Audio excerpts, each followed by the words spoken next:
Good morning, everyone. It's 8 o'clock, and I'm here with John Bales. Good morning. We're having some coffee, and we're talking about civic engagement and how it starts from your nostrils. You know, it's important to engage. We love to engage. Well, Fallon was reading an article in the recent issue of Tricycle magazine, which is a Buddhist journal, that's discussing ethics in Buddhism and its entering into the West. Buddhist ethics, I guess we could call it. But generally, and civic engagement. But generally, everyone thinks about Buddhism, I guess, as somewhat passive and internal and let things be as they are.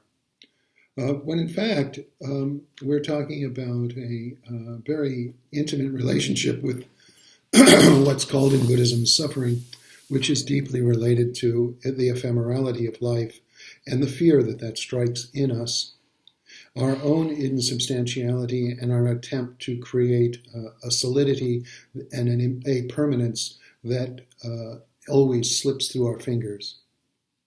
Mm. So true civic engagement is not about defending permanence, this structure or that structure.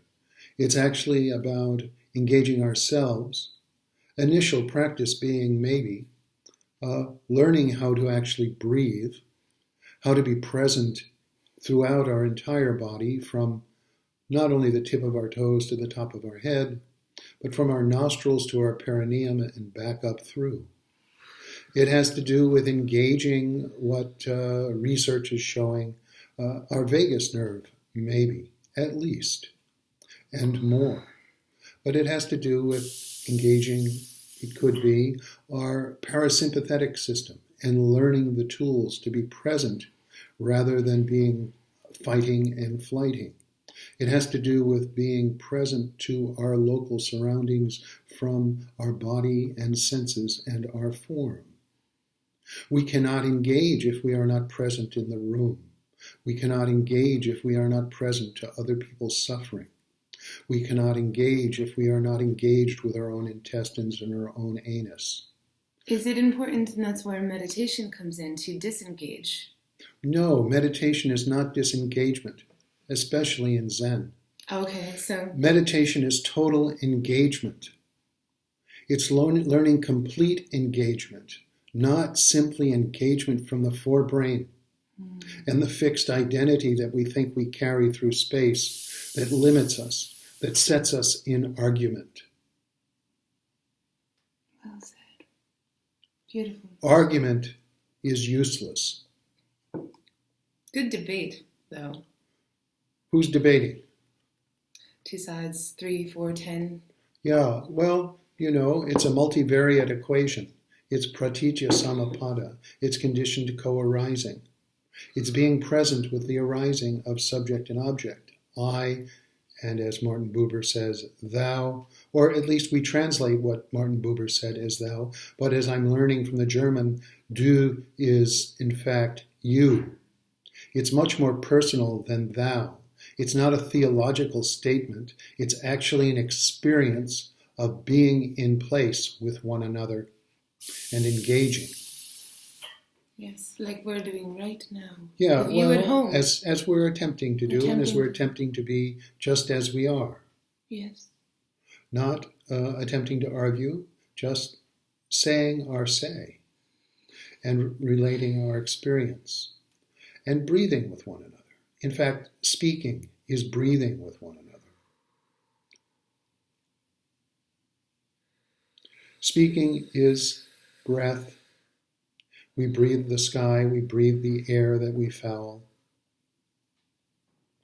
When we learn that we actually breathe the air we're fouling and it goes into our lungs and is transformed to oxygenate our blood, then you kind of wonder why we're poisoning ourselves by fouling the air. Yes. This is engagement. There is skillful thought and unskillful thought. An unskillful thought can hinder or... Well, the problem with, I guess, what we'd say from a Buddhist perspective is skillful means. The problem with unskillful means that it ignores so much, that it doesn't respond to the situation at the moment, It responds to some ideal. As you were reading earlier, the Aristotelian approach, which is in some sense the objectification of a pure state, yes, which never exists. No. Never, look at right ever now, exists. With the Dakota, with the pipeline, with all of the waterways being just threatened and spilled upon, and yeah, it's appalling. Well, this is a world in which it's a way of being in the world in which we objectify and exploit. We use for what we think to be our own purposes, and we don't even know who we are. We don't know that the water and the land gives us our lives. We don't know that the air is us. The trees are us. Yeah. I don't mean some stupid merging of one. I mean that there is a relationship here. There is relation. Everything else is made up. Without this relation, nothing occurs. Well, and then the current of thoughts. I'm looking at the title of the Exeter Bulletin over there.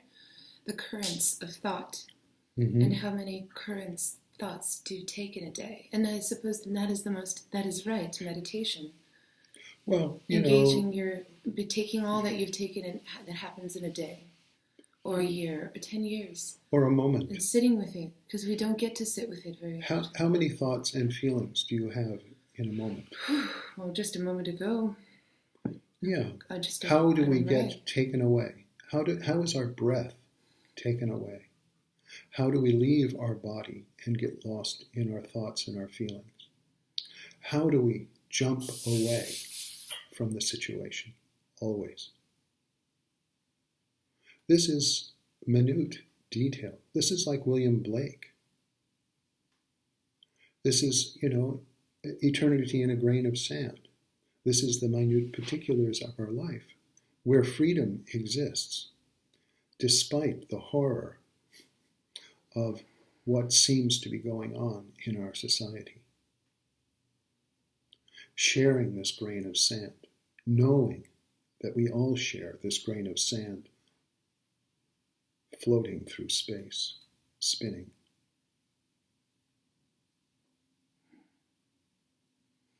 So what are you thinking, dear Fallon? Just my nostrils. Yeah, feel your nostrils. There's a pleasure principle in Buddhism.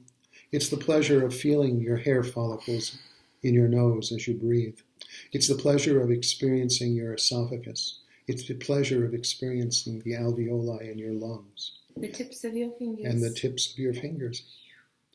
These gloves I really love. And Fallon's mother just gave them to her. My mom just gave them to me. Yeah. They're so but, warm.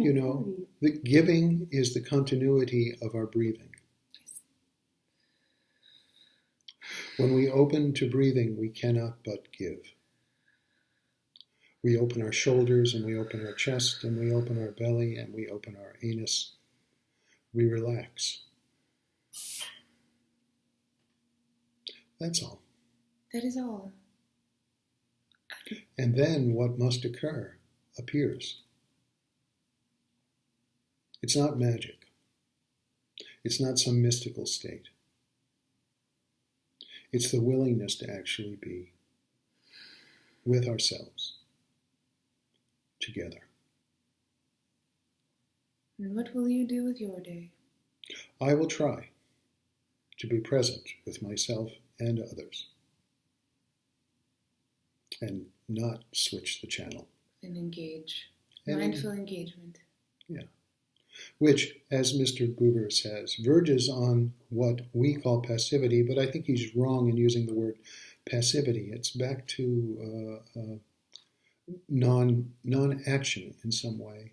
That non-action itself is talking about only essential action arising from our way of being, and not an added action against, but a joining the air, the trees, the people around us, our heartbeat. It's not against our heartbeat. It's not against our breath. It's not against our intestines. It's not against our thoughts. It's with, it's allowing, it's letting go, just as the leaves fall in the autumn. The leaves falling have their purpose, covering the ground in the forest like a blanket, not allowing such deep cold to enter the ground and protecting younger plants and roots. Today we blow leaves away. We don't allow them to rot on our lawns. We don't feed the earth. We've got people with noisy machines blowing crap everywhere, day after day. Where is the silence? Right in the machine. The machine. Yeah. So many machines. And we are not machines. We are humans. Yeah. Beings. We are biological. Nature. Yeah. We're like a mushroom. Or a potato. I used to play a game when I was a young boy. Our next door neighbors, the Kramers, Ethel and Frank, which they were a good 20 years older than my mother, so they were sort of elderly when I was a young boy.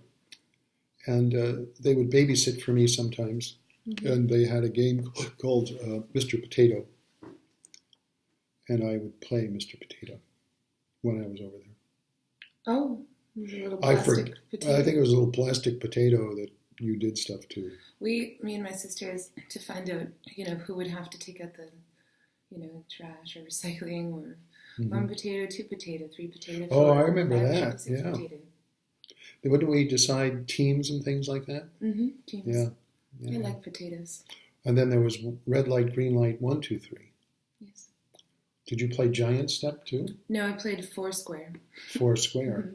I didn't play Foursquare. It was fun with a big bouncy ball, rubber ball, and you'd have to. There were different variety of neat moves. I don't recall them at all, but it was fun to play. Yeah, it was fun to play. It is fun to play. Where's the fun in our life? Yeah. Right from breathing. How can you smile? Relax and breathe. Even when upset and in pain. Just allow. Feel it deeply. This is the source of our life. Okay. Have a good day.